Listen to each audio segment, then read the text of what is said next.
जैसा कि हम सब जानते हैं, पिछले एक हफ्ते से जो जंग चल रही है ईरान के और इजराइल के बीच में, तो उस वजह से कई सारी चीज़ें जो हैं इफेक्ट हुई हैं। खुसूसन जो इसका इम्पैक्ट पड़ा है मिडल ईस्ट देशों पर, फिर चाहे वो सऊदी अरब हो, इमिरात हो, कुवैत, कतर, बहरीन हो। हम बात करेंगे एविएशन सेक्टर की, क्योंकि एविएशन सेक्टर पर भी इसका बहुत बुरा असर पड़ा है। फ्लाइट जो है वो रीशेड्यूल हो रही हैं, कैंसिल हो रही हैं, और कई सारी फ्लाइट जो है वो ग्राउंड कर दी गई हैं। तो लोग परेशानी का सामना कर रहे हैं। किसी का वीज़ा जो है वो एक्सपायर होने वाला है।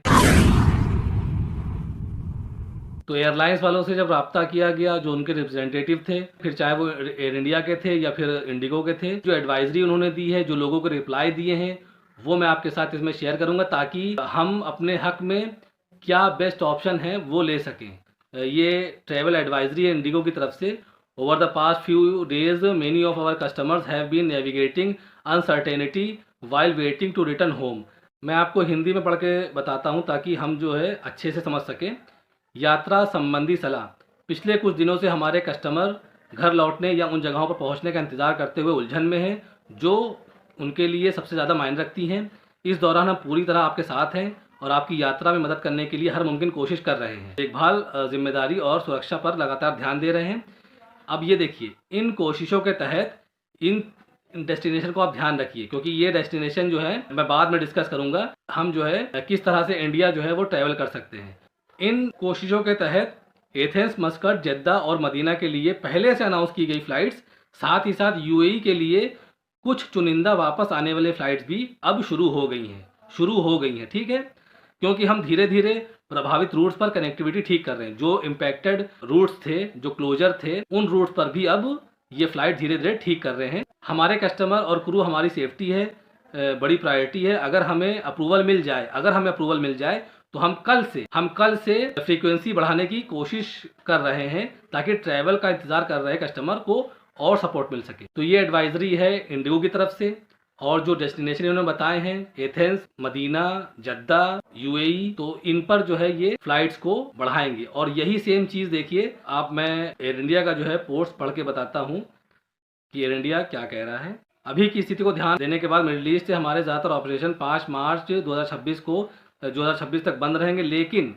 एयर इंडिया 5 मार्च से जद्दा से आने जाने के लिए अपने तय ऑपरेशन शुरू करने का प्लान बना रहा है। 5 मार्च से जो जद्दा से आने वाले और जाने वाले दोनों जो फ्लाइट्स हैं उनको शुरू करने का प्लान बना रहा है। कौन कौन सी फ्लाइट्स इन्होंने अनाउंस की हैं? एक फ्लाइट दिल्ली टू जद्दा और जद्दा टू दिल्ली है, और 2 फ्लाइटें जद्दा टू मुंबई, मुंबई टू जद्दा है। 2 फ्लाइट्स, ठीक है, यानी कि टोटल 3 फ्लाइट्स हैं।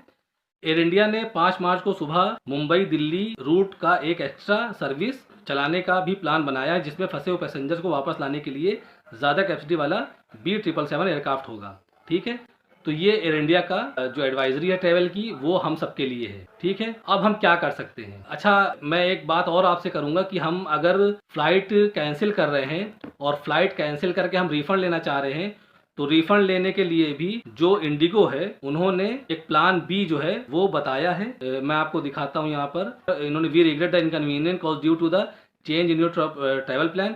इन्होंने बताया कि हम क्षमा चाहते हैं आपके इनकन्वीनियंस के लिए। यू मे एक्सप्लोर, इन्होंने बताया है कि आप एक्सप्लोर कर सकते हैं अल्टरनेट ट्रैवल ऑप्शन। कोई दूसरा ऑप्शन आप ट्रैवल ऑप्शन ले सकते हैं या फुल रिफंड ले सकते हैं। फुल रिफंड के लिए इन्होंने एक लिंक दिया हुआ है। जो इनके लिंक्स हैं, जो इनके हेल्पलाइन नंबर्स हैं, उसे इस वीडियो में भी शेयर कर दूंगा और डिस्क्रिप्शन में भी आपको नंबर्स दे दूंगा, ताकि आप जो है रिफंड के लिए रिक्वेस्ट डाल सकें और आप अपना रिफंड ले सकें। तो अब देखिए, बात करेंगे। इंडिगो ने भी बताया कि हम एथेंस, मस्कत, जद्दा, दुबई, ये इन्होंने बताया है, और एयर इंडिया ने भी यही बताया है कि दिल्ली टू जद्दा, जद्दा टू दिल्ली की फ्लाइट्स शुरू करने का प्लान बना रहे हैं। जो कनेक्टिविटी है उसको बढ़ाने जा रहे हैं 5 मार्च से 6 मार्च से। ठीक है, अब हम क्या करें? तो देखिए, अगर हमारा जो फ्लाइट्स का जो शेड्यूल था उसको रीशेड्यूल करके 3 मार्च किया गया, फिर 3 से 8 मार्च कर दिया गया है, तो हम 8 मार्च को उसी टिकट पर ट्रेवल कर लें।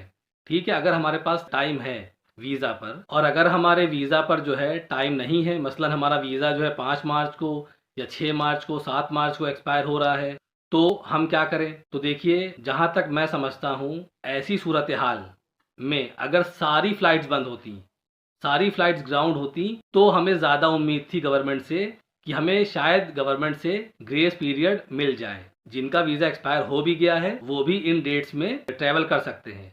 लेकिन चूंकि सारी फ्लाइट जो है वो ग्राउंड नहीं है, फ्लाइट जो है वो ऑपरेट हो भी रही हैं। तो अब जब सारी फ्लाइट ग्राउंड नहीं है तो हमारे पास ऑप्शन है।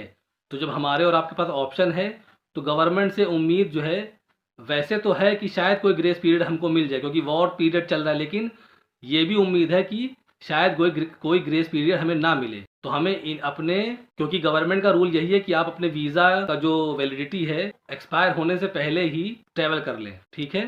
तो अब हमें क्या करना है, अब अगर हमारा वीज़ा एक्सपायर हो रहा है, या तो हम रिस्क लें ग्रेस पीरियड के चक्कर में, या हम रिस्क ना लें।